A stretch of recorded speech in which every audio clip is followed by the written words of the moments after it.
Okay, so let's have this problem. So for this measurement conversion, then we have this given. So convert this 126 pounds to kilogram. Then from this given, this is the input and this is the output. Then to convert this 126 pounds to kilogram, using this conversion, that 1 kilogram is equal to 2.2 pounds. So first, multiply the given by the ratio of this conversion, and in the ratio, the given or the input must be in the denominator.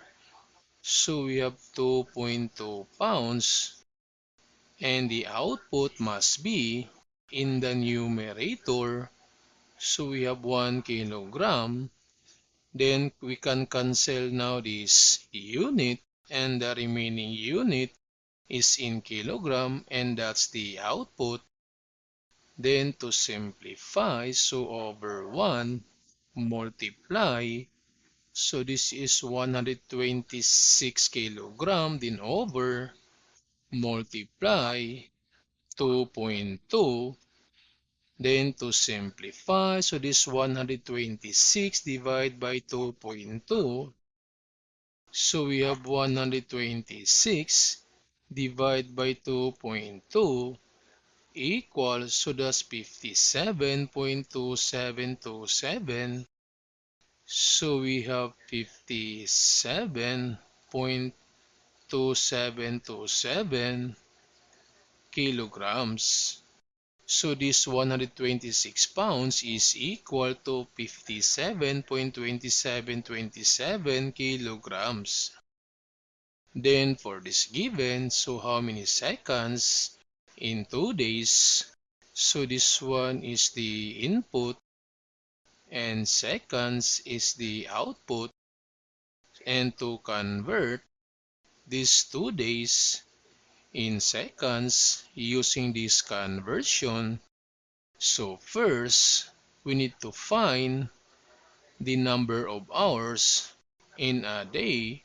So multiply the given by the ratio. And again, the given or the input must be in the denominator. So we have 1 day is equal to 24 hours. Then we can cancel now this unit, and the remaining unit is in hour. But since the output is in seconds, so again, multiply this given by the other conversion. So we have 1 hour is equal to 3,600 seconds. And since seconds is the output, so seconds must be in the numerator. So we have 3,600 seconds, then over 1 hour, then cancel. Now this unit, so the remaining unit is in seconds. Then simplify, so this is over 1, then multiply and multiply. So 2 times 24 times 3,600 seconds. So we have 2 times 24 times 3,600 seconds, then equals, so we have 172,800 seconds. So we have 172,800 seconds, then over 1, or this is equal to 172,800 seconds. So 2 days is equal to 172,800 seconds. Then for this given, so convert this 750 feet to kilometers.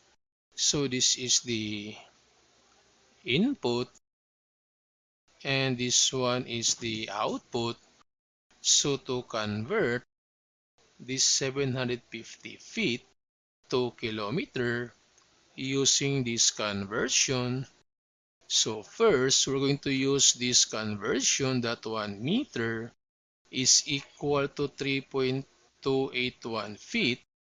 So again, multiply this given by the ratio of this conversion, and in the ratio, the input or the given must be in the denominator, so 3.281 feet.